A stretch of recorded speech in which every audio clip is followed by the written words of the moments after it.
दोस्तों, अगर आप भी इंडिया और साउथ अफ्रीका के बीच दूसरा टी20 मैच देखने के लिए बेकरार हैं तो हमारे इस वीडियो को दिल से एक लाइक और चैनल को सब्सक्राइब करना बिल्कुल भी ना भूलें। दोस्तों, बस थोड़ी देर में शुरू होने वाला है कांटे का दूसरा टी20 मैच। संजू के साथ सूर्या बेकरार हैं उड़ाने को साउथ अफ्रीका की धज्जियां। तो आखिर कब और कहां खेला जाएगा इंडिया और साउथ अफ्रीका के बीच कांटे का दूसरा टी20 मुकाबला? किस नए समय पर होने जा रही है इस मुकाबले की शुरुआत? आखिर क्यों जीत के बावजूद बदल गई दूसरे टी20 के लिए भारत की प्लेइंग 11? क्यों दूसरे टी20 में जीत पाना टीम इंडिया के लिए ऑलमोस्ट नामुमकिन हो चुका है? ये सब कुछ इस मुकाबले की एक एक डिटेल हम आपको इस वीडियो में दिखाएंगे। लेकिन उससे पहले आपको क्या लगता है कि इस दूसरे टी20 मैच में सूर्य कुमार, संजू और हार्दिक में कौन शतक लगा पाएगा? अपनी कीमती राय नीचे कमेंट करके जरूर बताइएगा। दोस्तों, जैसा कि आप जानते हैं, इंडिया और साउथ अफ्रीका के बीच टी20 सीरीज का जबरदस्त शुभारंभ हो चुका है। पहला टी20 मुकाबला तो टीम इंडिया ने आसानी से जीत लिया। इसके बाद बारी है अब कारवां को आगे बढ़ाने की, जहां भारत साउथ अफ्रीका के बीच 4 मैचों की टी20 सीरीज का दूसरा टेस्ट मैच रविवार 10 नवंबर को जैके बहरा के सेंट जॉर्ज स्टेडियम में खेला जाएगा। सीरीज का पहला टी20 मैच शुक्रवार 8 नवंबर को डरबन में खेला जाएगा। संजू सैमसन की शानदार शतकीय पारी की मदद से भारतीय टीम ने 1-0 से जीत हासिल की। दोनों टीमों के बीच टी20 वर्ल्ड कप 2024 के बाद पहला मैच था जहां साउथ अफ्रीका की टीम भारत से बदला लेने में कामयाब नहीं हो पाई। बता दें, भारतीय टीम ने पहले बल्लेबाजी करते हुए 8 विकेट पर 202 रन बनाए। साउथ अफ्रीका की टीम 17.5 ओवर में 141 रन पर ऑल आउट हो गई। भारतीय टीम की निगाहें 2-0 की बढ़त हासिल करने पर होंगी। वहीं साउथ अफ्रीका की टीम सीरीज में वापसी करना चाहेगी। दोनों टीमों के बीच दिसंबर 2023 में जैके बहरा के मैच में हुआ था। साउथ अफ्रीका को 5 विकेट से जीत मिली थी और अब तक का इतिहास तो टीम इंडिया के फेवर में ही रहा है। जी हां, भारत साउथ अफ्रीका के 28 टी20 मैच खेले गए हैं। 16 भारत जीता, साउथ अफ्रीका को 11 में जीत मिली है। एक मैच बेनतीजा रहा है। 2006 में भारतीय टीम इस प्रारूप में अपना पहला मैच साउथ अफ्रीका के खिलाफ ही खेली थी। साउथ अफ्रीका में 10 मैच हुए हैं, भारत 7 मैच जीता और 3 साउथ अफ्रीका जीता है। वहीं अब पिच कंडीशन और परिस्थितियां सब कुछ बदलने वाला है। मौसम की जानकारी देने वाली साइट के अनुसार भारत साउथ अफ्रीका दूसरा टी20 स्थानीय समय अनुसार शाम 4 बजे से शुरू होगा। शाम 6 बजे तक ज्यादा बारिश की संभावना नहीं है, लेकिन 7 बजे के बाद बारिश की संभावना है। 7 बजे 58 और 8 बजे 61% बारिश की संभावना है। 7 बजे तक मैच खत्म हो जाना चाहिए, यानी कि भारतीय समय अनुसार मैच 8:30 बजे शुरू होकर 12 बजे से पहले खत्म हो जाना चाहिए। तो बारिश का ज्यादा खतरा नहीं है। जैके बहरा के सेंट जॉर्ज स्टेडियम में अब तक 4 टी20 मैच खेले गए हैं। साउथ अफ्रीका की टीम 3 मैच जीती और 1 हारी है। सेंट जॉर्ज पार्क की पिच पर तेज गेंदबाजों की गति, उछाल और कैरी से मदद मिलती है, इसलिए यहाँ टॉस उतना महत्वपूर्ण नहीं है। यहाँ पिच पर 165 से 170 का औसत स्कोर है। भारत साउथ अफ्रीका दूसरे टी20 की लाइव स्ट्रीमिंग जियो सिनेमा ऐप और वेबसाइट पर देख सकते हैं। वहीं दूसरे टी20 का लाइव टेलीकास्ट आप अपनी टीवी स्क्रीन पर स्पोर्ट्स 18 नेटवर्क पर देख सकते हैं। हालांकि दोस्तों, ये मैच जीतना भारत के लिए आसान तो बिल्कुल नहीं रहेगा। साउथ अफ्रीका इस मैदान पर कुछ ज्यादा ही घातक हो जाती है और अब तो उनके सिर पर खून सवार है। वहीं टीम इंडिया से बदला लेने के लिए किसी भी हद तक जा सकते हैं, लेकिन अब उनसे निपटने के लिए कप्तान सूर्या भी तैयार है। जहां उन्होंने दूसरे टी20 मैच से पहले जीत के बावजूद भारत की पूरी प्लेइंग 11 बदल कर रख दी है। जी हां दोस्तों, अब आपको बता दें, दूसरे टी20 में एक बार फिर से हमें ओपनिंग करते हुए अभिषेक शर्मा और संजू सैमसन ही नजर आएंगे। जहां पिछले मैच में अभिषेक तो फ्लॉप हुए थे, वो इस पिछले मैच की गलती इस बार नहीं दोहराना चाहेंगे और नंबर 3 के पायदान पर खुद कप्तान का जलवा हमें देखने को मिलेगा। जहां संजू और सूर्या पर इस बार दोबारा से भारतीय बैटिंग क्रम को संभालने और गदर मचाने की जिम्मेदारी रहने वाली है। नंबर 4 की पोजीशन दोबारा से तिलक वर्मा के कंधों पर रहेगी, जो पिछले मैच में गलत शॉट खेलकर आउट हो गए। तो 5वीं पोजीशन पर हार्दिक पांड्या ऑलराउंडर डिपार्टमेंट में लोअर मिडिल ऑर्डर को लीड करने वाले हैं। फिनिशर के रूप में इस टीम में जगह मिली है रिंकू सिंह को। पिछले जो मैच में पूरी तरीके से फ्लॉप रहे थे और उनमें जो उम्मीदें थी वो उसमें खरा नहीं उतर पाए थे। ऐसे में ये मैच उनके लिए बहुत ज्यादा इंपॉर्टेंट है। लेकिन दोस्तों, 7वीं पोजीशन पर ऑलराउंड डिपार्टमेंट में अक्षर पटेल टीम से बाहर हो गए हैं। उनकी जगह पर रमनदीप सिंह को प्लेइंग 11 में जलवा दिखाने का मौका मिला और ये भारत के लिए उनका डेब्यू मैच भी होने वाला है। तो फिर स्पिन डिपार्टमेंट की जिम्मेदारी तो दोबारा से रवि बिश्नोई और वरुण चक्रवर्ती के मजबूत कंधों पर है। हालांकि दोस्तों, प्लेइंग 11 में हर्षदीप और आवेश खान को टीम से बाहर निकालना पागलपन होगा, लेकिन आखिरी मोमेंट पर ये दयाल को प्लेइंग 11 में शामिल करने की बात कही जा रही है और यदि ऐसा होता है तो आवेश खान को बाहर का रास्ता दिखाया जा सकता है। ऐसे में देखना दिलचस्प होगा कि टॉस के बाद क्या निर्णय लिया जाता है। लेकिन दोस्तों, अब आपको क्या लगता है कि प्लेइंग 11 में कौन से बदलाव होने चाहिए? क्या टीम इंडिया दूसरा टी20 मैच जीत पाएगी या नहीं? अपनी राय नीचे कमेंट करके जरूर बताएं और ऐसी शानदार खबरों के लिए चैनल को सब्सक्राइब जरूर करें। धन्यवाद। नमस्कार दोस्तों, अगर आपको भारत और साउथ अफ्रीका के बीच खेला गया पहला और सबसे रोमांचक टी20 मुकाबला पसंद आया हो तो इस वीडियो को आप एक लाइक ज़रूर करें। इस वीडियो का लाइक टारगेट 400 लाइक है, तो इस वीडियो को आप दिल से लाइक ज़रूर करें। दोस्तों, भारत और साउथ अफ्रीका के बीच 4 मैचों की टी20 श्रृंखला खेली जा रही है और इस टी20 सीरीज़ के पहले और सबसे रोमांचक टी20 मुकाबले में क्रिकेट इतिहास की 2 सबसे बड़ी टीमें एक दूसरे से भिड़ी। इस बार सूर्य कुमार यादव की भारतीय टीम के सामने एडन मार्करम की साउथ अफ्रीका की टीम खड़ी थी। इस रोंगटे खड़े कर देने वाले महामुकाबले में साउथ अफ्रीका के कप्तान एडन मार्करम ने टॉस जीता और पहले गेंदबाजी का फैसला लिया और भारतीय टीम को पहले बल्लेबाजी के लिए आमंत्रित किया। उसके बाद रनों की बारिश करने के इरादे से भारतीय टीम के दो दिग्गज ओपनर बल्लेबाज मैदान में उतरे। संजू सैमसन और अभिषेक शर्मा के कंधों पर इस महामुकाबले में अपनी टीम को एक विस्फोटक ओपनिंग शुरुआत दिलाने की बहुत ही बड़ी जिम्मेदारी थी और भारतीय टीम की इस नौजवान ओपनिंग जोड़ी ने मैदान में उतरते ही साउथ अफ्रीका की गेंदबाजी पर धमाकेदार बल्लेबाजी करना शुरू कर दिया। खास करके संजू सैमसन ने मैदान में आते ही अपने बल्ले से लगातार बड़े शॉट खेलना शुरू कर दिया था, लेकिन उनका साथ दे रहे अभिषेक शर्मा मैदान में ज्यादा देर तक नहीं टिक पाए और गेंदबाजी पर आए गेराल्ड कोटजे ने अभिषेक शर्मा को एडन मार्करम के हाथों कैच आउट कर दिया। अभिषेक शर्मा 8 गेंद में बस 7 ही रन बना पाए। अभिषेक शर्मा के जल्दी आउट हो जाने के बाद अब भारतीय कप्तान सूर्य कुमार यादव बल्लेबाजी करने मैदान में उतरे थे और सूर्य कुमार यादव ने भी आते ही एक चौका और एक शानदार छक्का लगाकर अपनी पारी की शुरुआत की थी।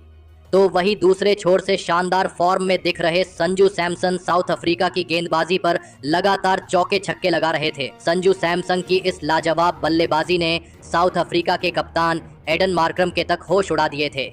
कोई भी साउथ अफ्रीका का गेंदबाज संजू सैमसन और सूर्य कुमार यादव की इस जोड़ी को नहीं रोक पा रहा था और फिर इसी बीच लाजवाब बल्लेबाजी कर रहे संजू सैमसन ने 2 शानदार छक्के लगाते हुए अपना इस मुकाबले का धमाकेदार अर्धशतक पूरा कर लिया।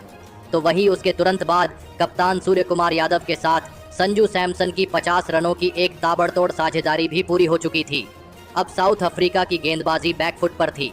कप्तान सूर्य कुमार यादव और संजू सैमसन की यह साझेदारी अब 66 रनों की हो चुकी थी, लेकिन तभी गेंदबाजी पर आए पैट्रिक क्रूगर ने सेट हो चुके भारतीय कप्तान सूर्य कुमार यादव को एंडीले सीमेलान के हाथों कैच आउट कर दिया। सूर्य कुमार यादव 17 गेंद में 21 रन बनाकर आउट हो गए। साउथ अफ्रीका की गेंदबाजी को एक बड़ा विकेट एक महत्वपूर्ण मौके पर अब मिल चुका था। भारतीय टीम की यह खतरनाक साझेदारी अब टूट चुकी थी, लेकिन अब बल्लेबाजी के लिए आए तिलक वर्मा ने भी आते ही एक शानदार छक्का लगाकर अपना खाता खोला था। तो वही दूसरे छोर पर सेट हो चुके संजू सैमसन रुकने को तैयार नहीं थे और वह आसानी से साउथ अफ्रीका की गेंदबाजी पर बड़े शॉट खेल रहे थे। अब सभी की नजरें संजू सैमसन के ऊपर टिकी हुई थीं, क्योंकि वह अपने एक और शतक के काफी नजदीक पहुंच चुके थे। संजू सैमसन की बल्लेबाजी देखने लायक थी। नए बल्लेबाज तिलक वर्मा के साथ भी मिलकर संजू सैमसन ने देखते ही देखते 50 रनों की साझेदारी पूरी करके दिखाई थी। अब साउथ अफ्रीका की गेंदबाजी बहुत ही ज्यादा दबाव में थी, लेकिन तभी शानदार और अद्भुत बल्लेबाजी कर रहे संजू सैमसन ने अपना लगातार दूसरा शतक इस मुकाबले में पूरा करके दिखाया। सभी ने संजू सैमसन की इस गजब की बल्लेबाजी के लिए खड़े होकर तालियां बजाई, लेकिन तभी दूसरे छोर पर सेट हो चुके तिलक वर्मा को केशव महाराज ने मार्को यानसन के हाथों कैच आउट कर दिया। तिलक वर्मा 18 गेंदों में 33 रन बनाकर आउट हो गए। तिलक वर्मा का यह विकेट साउथ अफ्रीका की गेंदबाजी के लिए एक बड़ी सफलता थी, लेकिन अब बल्लेबाजी के लिए हार्दिक पांड्या को भेजा गया था। लेकिन तभी शतक लगाकर बल्लेबाजी कर रहे संजू सैमसन को एनकबायोंजी पीटर ने ट्रिस्टन स्टप के हाथों कैच आउट कर दिया। संजू सैमसन 50 गेंदों में 107 रनों की हैरान करने वाली ऐतिहासिक पारी खेलकर आउट हो गए। साउथ अफ्रीका की गेंदबाजी को अब भारतीय टीम का सबसे बड़ा विकेट मिल चुका था। अब बल्लेबाजी के लिए रिंकू सिंह मैदान में उतरे थे, लेकिन रिंकू सिंह ने भी आती ही एक शानदार चौका लगा दिया था। लेकिन तभी दूसरे छोर पर बल्लेबाजी कर रहे हार्दिक पांड्या को भी गेराल्ड कोटजे ने मार्को यानसन के ही हाथों कैच आउट कर दिया। हार्दिक पांड्या 6 गेंद में बस 2 रन बनाकर आउट हो गए। अंत के ओवरों में भारतीय टीम का मध्य क्रम कमजोर दिखने लगा था। अब बल्लेबाजी के लिए अक्षर पटेल आए थे और फिर अंत में रिंकू सिंह और अक्षर पटेल ने भी कुछ बड़े शॉट साउथ अफ्रीका की गेंदबाजी के खिलाफ खेले, लेकिन तभी गेंदबाजी पर आए गेराल्ड कोटजे ने रिंकू सिंह को हेनरी क्लासन के हाथों कैच आउट कर दिया। रिंकू सिंह 10 गेंद में 11 रन बनाकर आउट हो गए, लेकिन उनके बाद बल्लेबाजी पर आए अर्शदीप सिंह ने आते ही एक शानदार चौका लगा दिया था। लेकिन मुकाबले के अंतिम ओवर में अक्षर पटेल को मार्को यानसन ने ट्रिस्टन स्टप के हाथों कैच आउट कर दिया। अक्षर पटेल 7 गेंद में 7 रन बनाकर आउट हो गए। लेकिन आखिरी कुछ गेंदों में रवि बिश्नोई और अर्शदीप सिंह ने थोड़े बहुत रन बनाए और इसी के साथ भारतीय टीम ने अंत में 202 रनों का एक सबसे बड़ा लक्ष्य साउथ अफ्रीका की टीम के आगे रखा। उसके बाद भारतीय टीम से मिले 203 रनों के विशाल लक्ष्य का पीछा करने साउथ अफ्रीका के दो दिग्गज ओपनर बल्लेबाज मैदान में उतरे। साउथ अफ्रीका के कप्तान एडन मार्करम और रायन रिकिल्टन के कंधों पर इस महामुकाबले में अपनी टीम को एक शानदार ओपनिंग शुरुआत दिलाने की बहुत ही बड़ी जिम्मेदारी थी और पारी के पहले ही ओवर में कप्तान एडन मार्करम ने अर्शदीप सिंह को 2 लगातार चौके लगा दिए थे। लेकिन उसकी अगली ही गेंद पर अर्शदीप सिंह ने कप्तान एडन मार्करम को ही संजू सैमसन के हाथों कैच आउट कर दिया। साउथ अफ्रीका के कप्तान एडन मार्करम इस मुकाबले में 4 गेंद में बस 8 ही रन बना पाए। अपने कप्तान के पहले ही ओवर में आउट हो जाने के बाद अब बल्लेबाजी के लिए ट्रिस्टन स्टब को भेजा गया था और फिर रायन रिकिल्टन और ट्रिस्टन स्टब की इस जोड़ी ने मिलकर एक ताबड़तोड़ साझेदारी भारतीय गेंदबाजी के खिलाफ बनानी शुरू कर दी थी। लेकिन इस साझेदारी को भी भारतीय गेंदबाजों ने ज्यादा देर तक चलने नहीं दिया और गेंदबाजी पर आए आवेश खान ने ट्रिस्टन स्टब को सूर्य कुमार यादव के हाथों कैच आउट कर दिया। ट्रिस्टन स्टब 11 गेंद में 11 रन बनाकर आउट हो गए। भारतीय टीम की शानदार गेंदबाजी ने साउथ अफ्रीका के 2 बड़े विकेट शुरुआत में ही निकाल लिए थे। अब बल्लेबाजी के लिए हेनरी क्लासेन मैदान में उतरे थे, लेकिन तभी दूसरे छोर पर सेट हो चुके और खतरनाक बल्लेबाजी कर रहे रायन रिकिल्टन को वरुण चक्रवर्ती ने तिलक वर्मा के हाथों कैच आउट कर दिया। रायन रिकिल्टन 11 गेंद में 21 रनों की पारी खेलकर आउट हो गए। एक विशाल लक्ष्य का पीछा करते हुए साउथ अफ्रीका की शुरुआत बेहद खराब हुई थी। भारतीय गेंदबाजी इस मुकाबले में शानदार फॉर्म में नजर आ रही थी। अब बल्लेबाजी के लिए डेविड मिलर मैदान में उतरे थे। अब डेविड मिलर और हेनरी क्लासेन की इस जोड़ी पर साउथ अफ्रीका की इस मुकाबले में पूरी किस्मत टिकी हुई थी और इन 2 अनुभवी बल्लेबाजों ने ऐसा ही करके दिखाया और एक मजबूत साझेदारी भारतीय गेंदबाजी के खिलाफ खड़ी करना शुरू कर दिया। लेकिन भारतीय गेंदबाजी भी इन दोनों को हाथ खोलने का ज्यादा कोई मौका नहीं दे रही थी, जिसने साउथ अफ्रीका के इन 2 खतरनाक बल्लेबाजों को तक दबाव में डाल दिया था। साउथ अफ्रीका के बल्लेबाजों की मुश्किलें लगातार बढ़ रही थीं क्योंकि रिक्वायर्ड रन रेट का दबाव उनको बैक फुट पर धकेल रहा था और इसी दबाव को हेनरी क्लासेन सह नहीं पाए और गेंदबाजी पर आए वरुण चक्रवर्ती ने हेनरी क्लासेन को अक्सर पटेल के हाथों कैच आउट कर दिया। हेनरी क्लासेन 22 गेंदों में 25 रन बनाकर आउट हो गए। भारतीय गेंदबाजी को अब साउथ अफ्रीका का एक सबसे बड़ा विकेट मिल चुका था। दबाव साउथ अफ्रीका की बल्लेबाजी पर साफ देखने लगा था। अब बल्लेबाजी के लिए पैट्रिक क्रूगर आए थे, लेकिन वरुण चक्रवर्ती ने अपने इसी ओवर में दूसरे छोर पर सेट हो चुके डेविड मिलर को भी आवेश खान के हाथों कैच आउट कर दिया। डेविड मिलर 22 गेंद में 18 रन बनाकर आउट हो गए। अब यह मुकाबला पूरी तरह भारतीय टीम के कब्जे में आ चुका था। आधी साउथ अफ्रीका की बल्लेबाजी अब खत्म हो चुकी थी। अब बल्लेबाजी के लिए मार्को यानसन आए थे, लेकिन उसके अगले ही ओवर में पैट्रिक क्रूगर को रवि बिश्नोई ने हार्दिक पांड्या के हाथों कैच आउट कर दिया। पैट्रिक क्रूगर 2 गेंद में बस 1 ही रन बना पाए। भारतीय टीम की स्पिन गेंदबाजी ने इस मुकाबले में सभी के दिल जीत लिए थे। अब बल्लेबाजी के लिए एंडिले सिमलाने मैदान में उतरे थे, लेकिन रवि बिश्नोई ने मार्को यानसन को भी हार्दिक पांड्या के ही हाथों कैच आउट कर दिया। मार्को यानसन 8 गेंद में 12 रन बनाकर आउट हो गए। इस मुकाबले में रवि बिश्नोई और वरुण चक्रवर्ती की गजब की गेंदबाजी ने शानदार प्रदर्शन करके दिखाया था। अब बल्लेबाजी के लिए गेरार्ड कोटजे मैदान में उतरे थे और गेरार्ड कोटजे ने अंत में थोड़े बहुत बड़े शॉट खेले, लेकिन दूसरे छोर पर बल्लेबाजी कर रहे एंडिले सिमलान को रवि बिश्नोई ने इसी बीच एलबीडब्ल्यू आउट कर दिया। एंडिले सिमलाने 4 गेंद में 6 रन बनाकर आउट हो गए, तो वहीं गेरार्ड कोटजे भी उनके तुरंत ही बाद सूर्य कुमार यादव के हाथों रन आउट हो गए।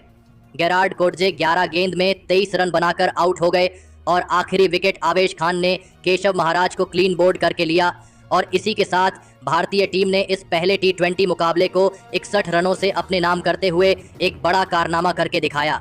दोस्तों, साउथ अफ्रीका की टीम को उन्हीं की सरजमी में इस पहले T20 में एक बड़े अंतर के साथ हराना कोई आम बात नहीं है और ऐसा ही करके दिखाया सूर्य कुमार यादव की भारतीय टीम ने।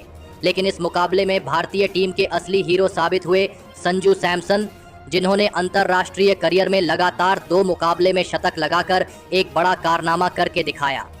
संजू सैमसन ने इस मुकाबले में केवल 50 गेंदों में 214 की स्ट्राइक रेट से 10 छक्के लगाते हुए 107 रनों की शानदार पारी खेली और इसी के चलते भारतीय टीम जीत पाई। तो दोस्तों, आप संजू सैमसन के इस अद्भुत शतक के लिए उन्हें 10 में से कितने अंक देना चाहेंगे? आप अपने राय नीचे कमेंट में देना बिल्कुल भी ना भूलें। धन्यवाद।